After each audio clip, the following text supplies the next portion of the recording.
Good students. So maths project பாத்தீங்கன்னா இந்த week நம்ம என்ன பார்க்க போறோம்?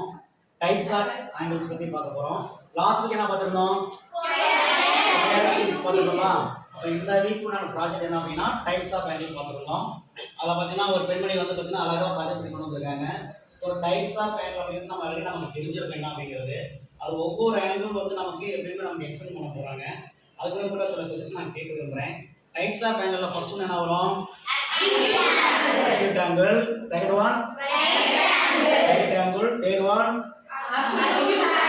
obtuse angle. Fourth one straight angle. Fifth one angle. Sixth one complete angle. நம்ம ஆல்ரெடி கிளாஸ்ல நம்ம பார்த்திருக்கோம். இருந்தாலும் ஒவ்வொரு ஆங்கிள் எப்படி இருக்கு அப்படிங்கிறது லைவா அந்த சார்ட் மூலமா எக்ஸ்பிளைன் பண்ண போறாங்க. சோ அந்த பெண்மணிக்கு நம்ம கண்டிப்பா ஒரு பாராட்டு கொடுத்தே ஆகணும். இந்த மாதிரி ஒவ்வொரு வீடியோ எப்படி பார்த்தீங்கன்னா கண்டிப்பா மேக்ஸ்ல ஒரு ப்ராஜெக்ட் பண்ணி காட்டினா கிரியேட்டிவிட்டி வந்து கொஞ்சம் கண்டிப்பா உங்களுக்கு ஃபார்ம் ஆகும். ஸோ அதை யூஸ் பண்ணி நம்ம பெரிய லெவல் நீங்கள் கண்டிப்பாக போகிறதுக்கு சான்ஸ் நிறையா இருக்கு. எவ்ரி வீக் பார்த்தீங்கன்னா ஒவ்வொரு கேர்ள்ஸ் வந்து நீங்கள் ப்ராஜெக்ட் பண்ணணும் கண்டிப்பாக. சரிங்களா? ஸோ அந்த பெண்மணிக்கு நம்ம பெரிய பாராட்டு கொடுத்துக்கலாம். தேங்க்யூ.